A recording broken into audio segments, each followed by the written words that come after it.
The untold story of Black Wall Street, the rise, fall, and legacy. What if I told you there was once a place where black wealth thrived, where millionaires were made, and where an economy flourished only to be erased in one of the most devastating attacks in American history? This is the story of Black Wall Street, the thriving black business district in Tulsa, Oklahoma, that was built from the ground up by visionaries and entrepreneurs, but destroyed in less than 24 hours by hate, jealousy, and violence. In honor of Black History Month, let's dive into what really happened. At the turn of the 20th century, Black Americans faced segregation, discrimination, and economic barriers. But in Tulsa, something extraordinary happened. Greenwood, later known as Black Wall Street, became one of the most prosperous black communities in the country.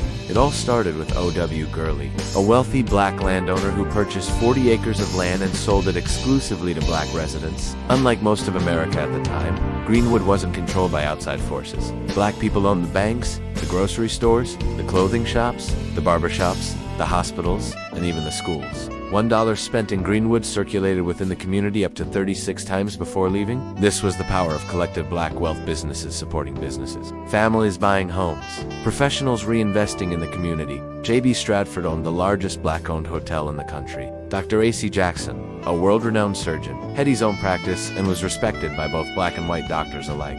A.J. Smitherman ran the Tulsa Star, a newspaper that gave a voice to black issues and encouraged economic empowerment. But success came at a cost. The neighboring white community resented Greenwood's prosperity. The wealth and self-sufficiency of Black Wall Street challenged the racist idea that black people were inferior or incapable of building their own success. All it took was a single accusation to light the fuse that would destroy everything. On May 30th, 1921, a young black man named Dick Rowland was accused of assaulting a white woman in an elevator. Though there was no evidence, white mobs gathered outside the courthouse, demanding his lynching. Black residents, many of them World War I veterans, stood armed, ready to protect Rowland from injustice.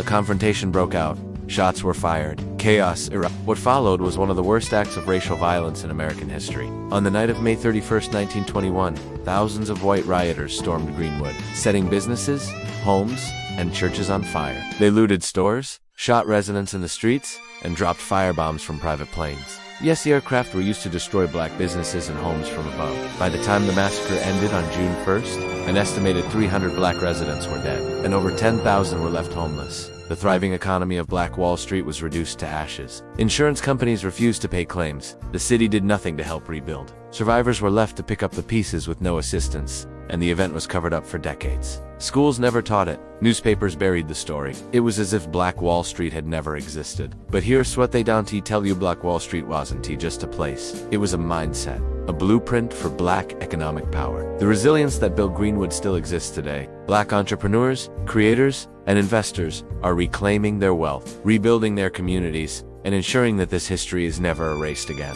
So now that you know the truth, what will you do with it? Drop a comment if you believe Black Wall Street's legacy should live on, and hit that subscribe button, because this is history they never wanted you to learn.